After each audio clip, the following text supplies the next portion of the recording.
우리 성도님들 살아가시면서 여러 가지 오해를 하거나 또 이해하지 못하는 그런 상황들을 많이 만나게 되죠.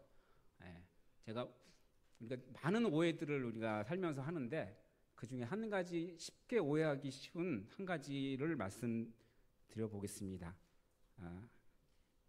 이거를 잘 이해하고 계신지 한번 여러분, 그 전구를 최초로 발명한 사람이 누굴까요? 네, 대부분 많은 분들이 에디슨으로 알고 있죠. 네, 에디슨이 아니랍니다. 놀라셨죠? 놀라지 않은 분들도 계신 것 같은데 에디슨이 누군지도 모르시는 분들도 있을지도 모르는데 보통 우리는 전구를 최초로 발명한 사람은 에디슨이라고 알고 있는데 사실 에디슨 이전에 전구를 발명한 사람이 이미 여러 사람이 있었답니다. 근데 에디슨이 유명해진 것은 그 오랫동안 안정적으로 쓸 수 있는 전구를 이제 발명하고 그것을 상용화시켰기 때문에 그것을 많은 사람이 쓸 수 있도록 만들었기 때문에 그렇게 최초로 전구를 발명한 사람으로 이렇게 여겨지고 있다고 합니다. 많이들 오해를 하셨죠? 네. 어디 가서 에디슨이 최초로 전구를 발명한 사람이 아니고 상용화시킨 사람이다. 이렇게 말씀드리면 됩니다. 또 한 가지 우리가 잘 오해하는 것들이 또 하나 있는데요. 그럼 혹시 바나나는 어디서 열릴까요? 바나나? 나무. 바나나 나무라고 생각하시는 우리 성도님들. 네. 많은 분들이 바나나 나무라고 생각을 하셨는데 바나나는 나무에서 열리지 않습니다. 바나나는 바나나 풀에서 열립니다. 그 나무가 아니고 풀이라고 합니다. 풀. 그게 제가 그 정확한 그 소속을 제가 말씀드릴게요. 저도 이름이 어려워서 좀 적어왔는데 이 바나나는 생강목 파촉과 파초 속에 속하는 외떡잎 식물이라고 합니다. 어렵죠? 잘 모르셔도 되는데 어쨌든 이게 여러 해 살이 풀이라고 해요. 여러 해 동안 살아가는 풀인데 이 워낙 크고 단단하고 두꺼워서 사람들이 나무라고 오해하시는 분들이 많다고 합니다. 근데 사실은 나무가 아니라 풀. 바나나는 절대 이제 바나나 나무에서 딴다 이렇게 얘기하시면 안 돼요. 풀이라고 정정해 주셔야 됩니다. 누가 바나나 나무라고 하시면 저건 풀이야. 나무처럼 보이지만 풀입니다. 풀. 많이 그렇게 오해를 하시죠. 그렇죠? 바나나는 바나나 나무에서 열린다. 우리는 이처럼 이런 것뿐만 아니라 수많은 오해들을 또 하고 또 편견을 가지고 또 때로는 그 잘못된 오해인데도 불구하고 그것을 진리라고 또 믿고 또 그것을 다른 사람들에게 주장하기도 하고 또 때로는 그것을 다른 사람들에게 설득을 하기도 합니다. 이처럼 바나나는 나무에서 열리는 거야 이렇게 얘기를 하기도 하죠. 우리가 많은 오해들을 하고 살아가는데 우리가 잘 아는 예화 중에 이 오해에 대한 그런 예화가 있습니다. 그 날 때부터 앞을 보지 못하는 6명의 그 사람이 어느 날 그 자신들이 사는 마을에 코끼리가 온다는 얘기를 듣고 처음 보는 코끼리를 보러 가자. 보러 가는 건 아니지 실제로는 만나러 이제 뭔가 체험해보러 가자 이렇게 생각해서 6명이 코끼리를 보러 갔답니다. 6명이 이렇게 코끼리를 이제 만져보면서 이제 서로 코끼리가 어떤 동물인지 서로 이렇게 주장을 하는데 첫 번째 사람은 코끼리의 그 다리를 만졌어요. 근데 이 다리를 만진 사람이 코끼리는 뭐와 같다고 생각했냐면 코끼리는 기둥과 같대. 코끼리가 다리가 크잖아요. 굵고 그래서 기둥과 같아. 그랬더니 두 번째 사람이 이번에는 꼬리를 만졌어요. 코끼리의 꼬리를 만지더니 코끼리는 기둥이 아니야. 코끼리는 마치 밧줄 같아. 밧줄 같죠 이렇게 생각해보면. 그때 세 번째 사람이 화를 벌컥 내면서 아니야 코끼리는 굵은 뱀 같아. 이 세 번째 사람은 뭘 만졌냐면 코끼리의 코를 만졌다고 합니다. 뱀이야 뱀. 네 번째 사람이 아니 무슨 소리 하는 거냐고 코끼리는 뱀도 아니고 기둥도 아니고 밧줄도 아니고 코끼리는 단단한 창 같아. 이렇게 얘기를 했다고 합니다. 이 사람은 뭘 만졌을까요? 그 상아를 만졌죠. 그랬더니 다섯 번째 사람은 점점 길어지는 다섯 번째 사람 코끼리 귀를 만지더니 아니야 코끼리는 방패 같아. 커다란 부채 같아. 이렇게 얘기를 했다고 합니다. 그때 여섯 번째 제일 목소리가 큰 이 앞을 못 보는 사람이 코끼리의 옆구리를 만지고 나서 아니야 다 거짓말이고 내가 만져보니까 코끼리는 커다란 벽과 같아. 이렇게 얘기를 했다고 합니다. 성도님들 이게 되게 우스운 얘기죠, 그렇죠? 말도 안 되는 얘기죠. 왜냐하면 우리는 코끼리를 이미 봤고 만져봤고 또 어떤 분들은 여행 가셔서 이제 코끼리 등에 타보신 적도 있으시죠? 예, 코끼리는 우리는 잘 알고 있습니다. 어떤 동물인지 우린 다 경험해봤고 알기 때문에 그렇게 이 사람 6사람의 말이 틀렸다는 것을 알 수 있습니다. 우리의 지식이 있기 때문에. 우리 각자도 마찬가지인 것 같아요. 우리가 살면서 오해할 수 있거나 또 오해한 것을 옳다고 주장하거나 그런 일들이 참 많이 있습니다. 또 그렇게 주장을 해서 갈등이 생기는 경우도 있죠. 내가 틀렸는데도 불구하고 막 주장해서 나중에 보니까 아닌 경우도 있잖아요, 그렇죠? 그럴 때는 좀 머쓱해지기도 하지만 또 왠지 그것을 쉽게 인정하기도 쉽지 않죠. 인정하지 않다가 이제 싸움이 나는 거죠, 그렇죠? 네. 그리고 우리 살면서 많은 것들을 보고 경험해 보지 못했기 때문에 우리가 언제나 오해할 수 있는 부분들이 상당히 많이 있는 것 같아요. 부끄러운 얘기지만 뭐 제 주일학교 얘기를 잠깐 해드리면 저도 크게 오해를 한 가지 일이 있었습니다. 저 주일학교 열심히 다녔거든요. 예, 주일학교 열심히 다니고 여기 정말 개근할 정도로 열심히 다녔는데 제가 그 상당히 나이가 들면서까지 제가 오해를 한 게 있었는데 그 성도님들 그 이스라엘 백성들이 출애굽할 때 하나님께서 주신 것이 2가지 있죠. 뭘까요? 만나와 메추라기죠. 메추라기는 뭐죠? 새입니다. 새, 그렇죠? 저는 근데 이 메추라기를 그 한 거의 뭐 19살, 20살 때까지 메추라기를 뭐로 생각했냐면 메뚜기로 생각을 했어요. 비슷하잖아요. 메뚜기 이렇게. 그래서 하나님이 왜 이스라엘 백성들을 만나와 메뚜기를 주셨을까? 메뚜기 아무리 먹어도 배 안 부르잖아요, 그렇죠?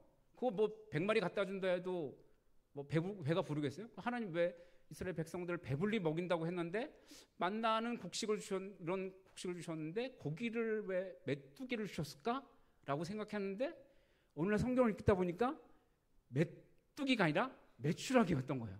왜냐하면 제가 가만히 생각해 왜 그렇게 생각을 했냐면 저는 메추라기라는 그 새를 몰랐던 거예요.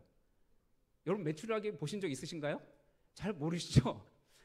메추라기 본 적도 없고 뭐 만져본 적도 없고 뭐 모르니까 그냥 제 생각에 그냥 메뚜기로 간 거예요. 어린 마음에. 그래서 그게 쭉 계속 메뚜기로 갔다가 오늘날 보니까 메뚜라기가 아니죠. 메추라기죠. 메추라기. 말도 헷갈리는데 메뚜기가 아니라 메추라기였던 거죠. 그죠? 새였던 거죠. 저는 그때 이해했습니다. 하나님께 새를 주셨구나. 고기를 주셨구나. 메뚜기가 아니라. 그래서 야, 하나님 대단하신 분이다라고 다시 한번 그때 크게 회개를 하며 다른 사람들한테 절대 이런 사실은 말하지 않겠다 했는데 오늘 말해버렸네요. 네, 저 주일학교 잘 다녔습니다. 네, 단지 메추라기를 메뚜기로 봤던 그런 오해였던 것이죠. 우리가 수많은 오해들을 하면서 살 수가 있습니다. 뭐 이런 간단한 오해도 있었지만 우리 성도들 각자 상황에서 살아오면서 많은 오해들을 할 수 있었잖아요. 뭐 그 어떤 역을 잘못 공간에서 다른 역에 가는 경우도 있잖아요. 그 지금은 역 이름이 바뀌었지만 잠실 세내의 역이라는 역이 있는데 그 역이 예전에는 신천역이었어요. 신천역.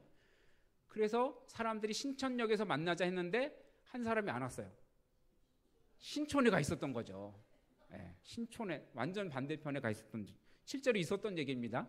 그리고 그 성내 아시죠? 성내에서 만나자고 했는데 그 예전에는 잠실 나루역이 성내역이었거든요. 성내에서 만나자 했는데 성내동에 가 있었어요. 그나마 조금 가까워서 다행이었지.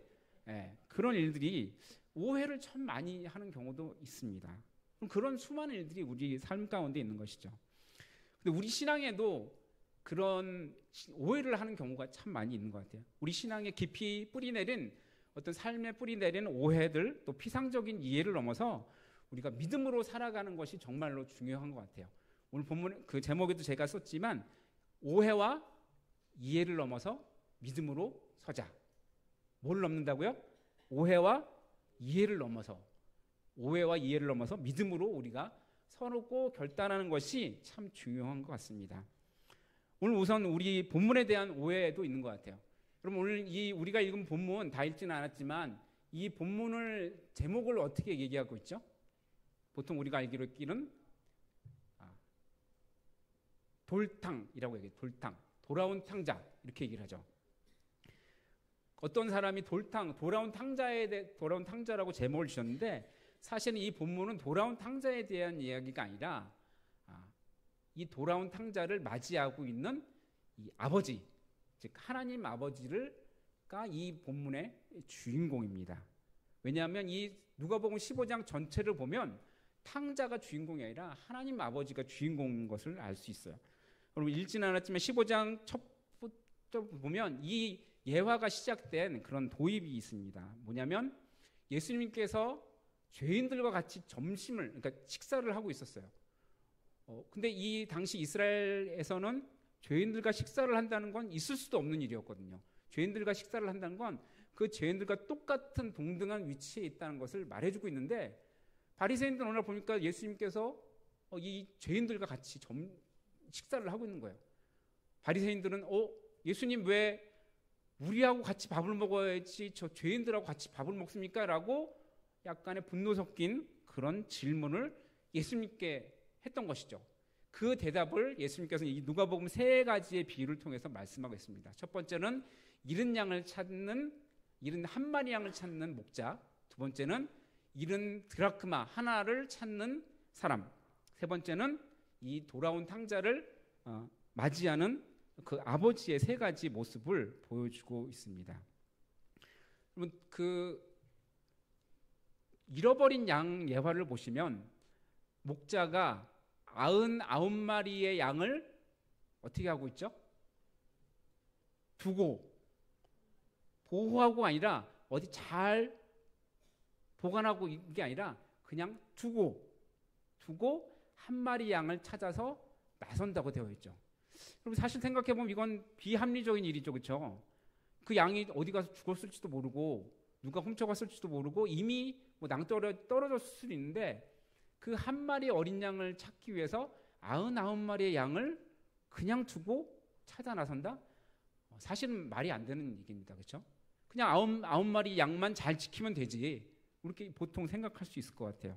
어떻게 보면 되게 어리석은 목자라고 생각할 수도 있을 것 같아요. 자, 두 번째 예화를 보시면 10드라크마 중에 한 드라크마를 찾는 사람이 나옵니다. 그럼 한 드라크마의 가치가 어느 정도냐면 당시 노동자, 당시 일하는 사람들의 하루 품삯이라고 얘기를 해요. 요즘에는 우리나라도 품삯이 많이 올라갔지만 어쨌든 하루 벌어서 가질 수 있는 그 양이, 그 가치가 한 드라크마라고 해요. 그 10드라크마 중에 한 드라크마를 잊어버린 거예요. 그 한 드라크마를 찾기 위해서 계속 찾아다닙니다. 이해할 수 있죠, 그렇죠? 우리도 대략 7만 원, 8만 원 이렇게 생각하면 열심히 찾아다녀야 될 거 아니에요? 그 돈을 찾기 위해서 열심히 찾아다니는데 사실은 잘 못 찾죠. 어느 때 찾죠, 우리가? 보통 이사할 때 찾습니다. 그렇죠? 이사할 때 장롱 밑에 가 있거나, 그래서 많이 아니면 양복 깃에 숨겨뒀거나 어디 가방 속에 숨겨뒀거나, 나중에 뭔가를 정리할 때 찾게 되는 경우가 많은데, 그 찾는 것까지는 괜찮아요. 근데 더 이상한 것은 그 드라크마를 찾은 사람의 행동이 어떻죠? 드라크마를 찾고 나서 어떻게 되죠? 본문에 잔치를 합니다. 잔치. 여러분, 그 한 드라크마 찾았다고 해서 잔치를 벌이는 게 말이 되나요? 7만 원, 8만 원, 아주 많이 가도 10만 원이라고 생각하면 잔치 비용이 그거보다 적게 들겠습니까? 많이 들겠습니까? 보통 생각해도 몇 사람만 불러도 그 하루 품삯을 훨씬 넘는 돈입니다. 찾는 것까지 이해가 되지만 찾았다고 해서 사람들을 불러서 잔치를 한다? 정신 나간 사람이죠. 그렇죠? 예. 말이 안 되는 겁니다. 그 말이 안 되는 상황을 예수님께서는 그 바리새인들에게 얘기하고 있습니다. 그리고 세 번째 예화, 우리가 오늘 읽었던 말씀인데, 이 세 번째와 돌아온 탕자를 맞이하고 있는 아버지, 그리고 거기서 아버지를 대해서 분노하고 불평하고 있는 아들, 그리고 모든 재산을 다 탕진해버린 둘째 아들, 이 세 명의 모습을 보면서 하나님은 하나님의 본 모습이 무엇인지, 하나님이 어떤 생각을 하고 계시는지, 또 우리가 가진 오해가 무엇인지 말씀해 주고 있습니다. 하나님 나라의 가치관이 무엇인지 말씀해 주고 있는 것이죠. 이 두 예화와 세 번째 예화, 돌아온 탕자의 예화를 연결해서 우리가 같이 생각해 보았으면 좋겠습니다. 이 세 번째 예화 가운데 두 아들이 나오죠. 두 아들은 각자 오해를 하고 있는 부분이 있어요. 자, 둘째 아들은 어떤 오해를 하고 있었죠? 자신이 아버지의 유산을 다 가져가서 자기 맘대로 쓰고 있으면 얼마나 좋고 행복할까, 이런 생각을 했던 것 같아요. 아버지 곁에서 그냥 편하게 있는 것보다는 아버지가 주는 용돈 잘 받아서 아버지 곁에서 일하고 이런 편하게 사는 것보다는 내가 내 마음대로 좀 다 가서 한번 써보겠다. 아버지 불편해. 뭐 이런 생각을 하고 있었을지도 모릅니다. 아버지가 그렇게 좋은 사람이 아닌가라는 이런 오해를 했을 수도 있을 것 같아요. 근데 그 유산을 다 받아서 떠나버립니다. 잘 아시는 것처럼 이스라엘 당시의 상황은 유산을 사전에 증여받을 수가 없었어요. 우리나라는 뭐 사전 증여 제도라고 있죠.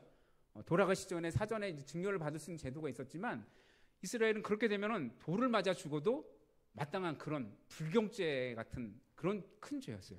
근데 둘째 아들은 아버지가 돌아가시기 전에도 자기 몫의 유산을 달라고 해서 그 유산을 받아서 다 가서 우리가 잘 아는 것처럼 모든 재산을 다 탕진해 버리고 그렇게 나중에는 돌아오고 맙니다.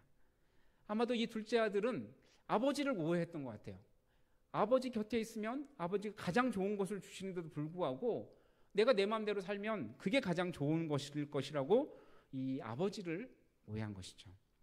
그럼 큰아들도 역시 아버지를 오해했던 것 같아요. 오늘 말씀해 보면 큰아들이 아버지한테 왜 화를 냈을까요? 아버지한테 왜 화를 냈을까요? 큰아들은 누구하고 같이 있죠? 아버지하고 같이 있습니다. 그러면 이 큰아들도 유산을 사실은 받았어요.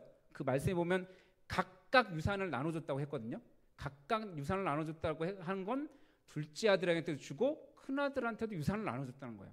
근데 큰아들한테도 유산을 나눠줬지만 그 유산은 어디가 있죠? 아버지랑 같이 살고 있지만 그 변하지 않는 재산이잖아요. 그렇죠? 뭐 그때 재산이라고 했자 양이나 집이나 이런 모든 것들이었을 텐데 보통은 그것들은 아버지와 같이 공유하고 있는 것입니다. 그러니까 이 큰아들이 생각하기에는 아버지가 나한테도 유산을 주셨지만 진짜로 준 것인가? 뭐 이런 오해를 했을 수도 있어요. 그렇지만 아버지는 분명하게 큰아들한테도 그 몫을 정당하게 주었습니다. 이 큰아들이 아버지에 대해서 가장 크게 오해하고 있었던 것은 나는 이렇게 아버지 옆에서 뻣빠지게 정말 군소리 하지 않고 열심히 일했는데 저 탕자, 저 못돼 먹은 녀석이 자신의 재산을 다 써버리고 나서 기어들어와? 아버지는 또 이 둘째 아들 혼내줘야 되는데 아무런 얘기도 하지 않고 달려가서 이 둘째 아들을 맞이하고 또 뭐를 줬죠?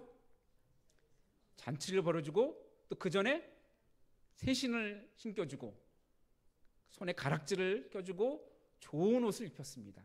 그 얘기는 그 아버지처럼 자기처럼 이 아들을 대해준다는 것이었어요. 새신을 신는다는 것은 당시에 가난한 사람들에게 있을 수 없는 일이었거든요. 그러니까 아버지와 똑같은 지위처럼 이 작은 아들을 대해줬다는 것이죠. 그럼 만약에 우리의 자녀가 그랬다면 어떻게 하시겠어요? 네, 때려줘요? 어떻게 해줄까요? 속에 그냥 불이익이 일어나겠죠. 자기의 재산을 다 쓰고 나가서 돌아왔는데 혼내지는 않고 가만히 봐준다? 있을 수 없는 일이죠. 그렇죠? 근데 이 아버지는 그렇게 했습니다. 작은 아들을 그저 그냥 달려가서 목을 껴안고 또 같이 환호해주고 또 손가락 가락지를 주고 새 옷을 입히고 새 신을 신기고 그 아들을 위해서 잔치를 베풀어 줬습니다. 있을 수가 없는 일이죠. 이 광경을 보고 큰아들은 화가 났던 것이죠. 나는 평생 이렇게 뼈 빠지게 일했는데 아버지 옆에서 있었는데 왜 나한테는 한 번도 그렇게 잔치를 베풀어 준 적도 없었는데 왜 이 작은 아들한테는 그렇게 해주냐. 이것도 어차피 내 재산 중에 한 일부가 나가는 거 아니냐라고 이렇게 그 큰아들은 생각했을 것 같아요. 근데 이 모든 예화 속에서 예수님은 하나님이 어떤 분이시라는 것을 우리에게 분명히 말해주고 있습니다. 하나님은 그 공로로 사람을 판단하거나 그 사람이 쌓은 선행으로 우리 신자를 판단하는 것이 아니라 생각하는 것이 아니라 우리 한 사람 한 사람을 어떻게 생각하시냐면 그저 긍휼한 마음으로 똑같은 죄인으로 또 구원받아야 될 사람으로 똑같이 생각하고 있는 것이죠. 큰아들이나 둘째 아들이나 동일하게 이 아버지는 생각하고 있었는데 이 둘째 아들, 큰아들은 다 아버지로 각각 자신의 모습에서 오해를 하고 있었습니다. 한 명은 아버지는 잔인하고 무자비한 그런 사람으로, 또 둘째 아들은 아버지를 그냥 그 자신의 방편의 도구로, 이렇게 각각 오해하고 있었던 것이죠. 근데 하나님은 그렇게 이 두 아들을 보지 않으셨습니다. 이 두 아들의 오해를 모두 다 깨버린 것이죠. 여러분, 그 여기서 나오는 큰 아들은 사실은 누구를 얘기하는 걸까요? 바리새인을 얘기하고 있습니다.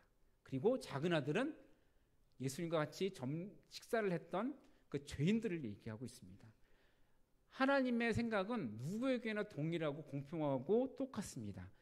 그 사람이 어떤 큰 일을 했던, 어떤 공로를 세웠던, 어떤 많은 일을 했던 간에 그것으로 그 사람을 판단하는 것이 아니라 하나님의 기준은 단 한 가지, 이 사람이 나의 자녀다. 어떤 일을 했던 간에 나의 자녀다. 어떤 일을 했던 간에 그 사람은 나의 자녀다라고 하나님이 그렇게 판단을 하시는 것입니다. 여기서 바로 우리의 오해가 있을 수 있습니다. 우리가 인간적인 생각으로 보면, 우리가 많은 신앙생활을 하고 오랫동안 교회를 다니고 또 말씀을 듣고 봉사를 하면 그 공로로 우리가 하나님께 큰 은혜를 받을 거야, 우리가 이렇게 사실은 오해할 수도 있다는 것이죠.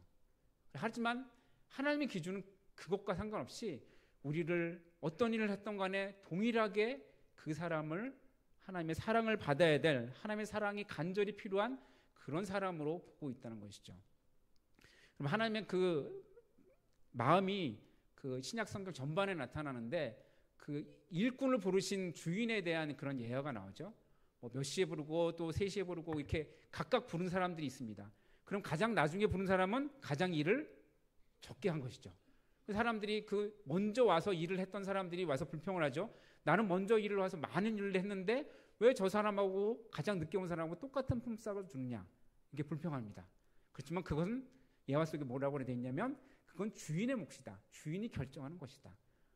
그것은 이 주인이 악덕하기 때문에 그렇게 결정한 것이 아니라 동일하게 처음 온 사람이나 나중에 온 사람이나 동일하게 바라보고 있다는 것이죠. 그 공로로 사람을 판단하는 것이 아니라, 그 사람이 어떤 쌓은 업적으로 판단하는 것이 아니라, 그 사람이 어떤 지위를 가지고 있어서 그 사람을 판단하는 것이 아니라, 어떤 봉사의 크기와 이런 많은 것들을 신앙의 경력들로 그 사람을 판단하는 것이 아니라, 그냥 단순히 나의 사랑이 필요한 그런 자녀로 생각하기 때문에 그 사람을 사랑하고 동일하게 대하는 것입니다.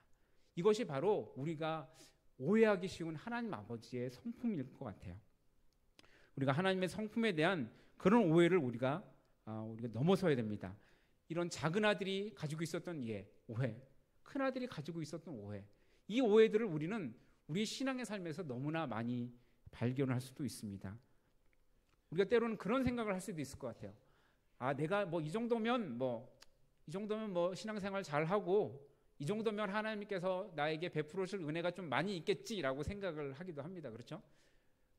은근히 그런 생각이 있을 수도 있어요. 우리는 특히 우리 교회는 신앙교회는 없겠지만 오랜 신앙생활을 하셨던 분 중에는 그런 분들이 있을 수도 있을 것 같아요. 내가 이 정도 신앙생활을 했으니까 나는 모태신앙이고 이 정도 신앙생활을 했으니까 내가 이 정도 은혜는 받아야 돼. 하나님이 내 모든 길을 형통하게 다, 내가 가는 모든 길 다 그냥 아무런 어려움 없이 그냥 일사천리로 가야 돼. 아무런 어려움도 없이. 이런 생각을 할 수도 있습니다. 그렇지만 저보다 더 이렇게 오랜 세월을 사신 우리 장로님도 계시고 또 집사님도 계시고 권사님도 계실 텐데, 우리가 살아가면서 어려움을 안 겪으신 분이 있나요? 아무도 없습니다. 그렇죠? 여기 한 명이라도 그렇게 자신 있게 말할 수 있는 사람 있으면 제가 1000만금을 1억 원을 혹시 나타나신 건 아니겠죠? 네. 거짓말로 나타나시면 안 됩니다. 그런 사람은 아마 아무리 뒤져봐도 없을 것입니다. 다 누구나 고난과 역경이 있고, 그 사람이 신앙이 깊든지 얕든지 간에 상관없이 고난과 역경은 동일하게 다가옵니다. 때로는 넘어지는 일도 있을 수 있고, 가족이 구원을 받지 않는 그런 문제로 기도하는 사람도 있을 것이고, 또 가족이 아파서 그 문제 때문에 계속해서 고민하는 분도 계실 것이고, 뭐 우리가 다 말할 수 없지만, 옆에 있는 사람이 다 말할 수 없지만 그런 어려움과 고통과 고난과 역경을 누구나 다 겪으면서 살아갑니다. 우리 다 옆에 있는 분들 한번 보실까요? 네. 고난을 겪고 계신 것 같아요? 네. 네. 다 우리가 웃고 있지만 마음속에는, 한 구석에는 아픔과 응어리가 있죠. 그렇죠? 다 있을 것입니다. 근데 그 응어리들로 인해서 우리가 하나님을 오해해서는 안 된다는 것이죠. 우리가 하나님을 절대 오해해서는 안 됩니다. 하나님께서 우리에게 뭐라고 말씀하시죠? 내 아들을 너에게 주기까지 다 주시니까 너에게 모든 것을 다 주시지 않겠냐고 라고 말씀하십니다. 하나님은 이미 이 두 아들에게 각각 유산을 나눠준 것처럼 우리에게 이미 모든 유산을 다 주셨어요. 모든 은혜를 다 주시고 모든 것들을 다 주셨습니다. 우리는 그것을 오해합니다. 왜 나한테는 안 주시지? 왜 저 사람하고 비교해서 나한테는 이게 없지? 왜 저 사람은 잘 사는 것 같은데? 왜 저 사람은 건강한 것 같은데? 저 사람은 자녀도 잘 되는 것 같은데? 저 사람은 자녀도 좋은 학교 가는 것 같은데? 사업도 잘 되는 것 같은데? 왜 나는 잘 안 되지? 라고 우리가 흔히 생각할 수도 있습니다. 그것 때문에 하나님을 원망하고 또 오해하고 또 그 오해가 조금씩 쌓여서 불만과 때로는 불신앙으로까지 나아가기도 합니다. 그러나 시편 말씀에 하나님께서 우리에게 뭐라고 말씀하시죠? 하나님의 그림자는 변하지도 않으신다. 하나님께서 우리를 향해 언제나 그 얼굴을 비치고 그것은 절대 변하지 않는다고 하나님께서 말씀하셨습니다. 이것이 바로 우리가 오늘 가져야 될 믿음의 결단입니다. 우리가 하나님께 향한 그런 오해들, 당연히 인간이기 때문에 다 쌓일 수가 있어요. 아까 앞을 보지 못하는 그런 사람들이 코끼리를 부분만 만져놓고 그것을 코끼리라고 주장하고 또 화를 내고 설득하려고 하는 것처럼 우리가 하나님이 아니잖아요. 그렇죠?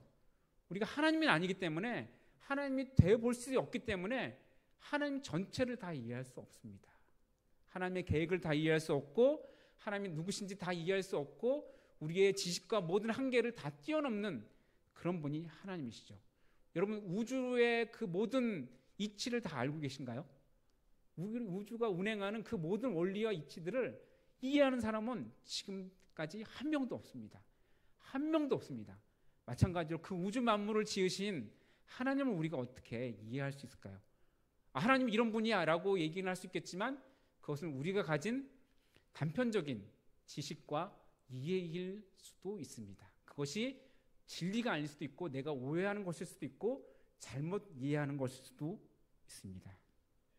우리는 오늘 이 누가복음 15장 말씀, 또 이 특별히 돌아온 탕자를 향한 그 하나님의 마음, 그리고 자기 옆에 항상 있었지만 자기가 모든 것을 다 유산을 주었다고도 말했지만 늘 불평하고 있는 그런 큰아들의 모습, 이 두 아들의 모습이 우리의 모습은 아닌지 한번 우리가 생각해 봤으면 좋겠습니다.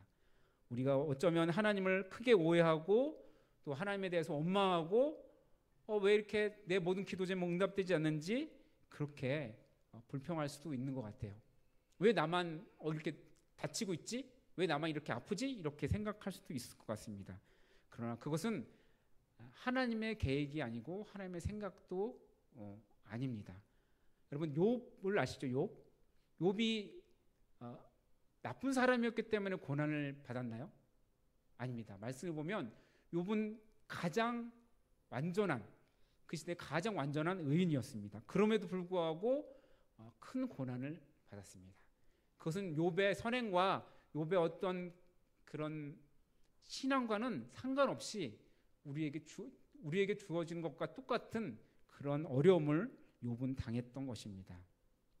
우리에게 주어지는 그런 모든 고난과 역경 속에서 우리가 하나님을 오해하지 않고 하나님을 이해하고 또 우리의 오해와 이해를 넘어서 믿음으로 서기를 우리 모든 성도님들에게 주님의 이름으로 간절히 축원드립니다. 믿음으로 사시기 바랍니다. 오해하지 마시기 바랍니다. 이해를 넘어서 믿음으로 서시기 바랍니다. 우리의 하나님은 우리의 이해로 다 될 수 있는 분이 아니라 우리의 믿음의 대상이지 우리가 이해해야 될 대상이 아닙니다. 물론 우리가 이해할 수 있는 부분도 있지만 우리는 하나님 모든 것을 다 이해할 수는 없습니다. 그 하나님을 믿으면서 또 믿음으로 서시기를, 또 좌절하지 않으시기를, 하나님은 동일한 본심을, 동일한 은혜를 베풀고 계심을 잊지 않고 살아가시기를 주님의 이름으로 간절히 축원드립니다. 지금 우리 같이 찬양하겠습니다. 찬송가 310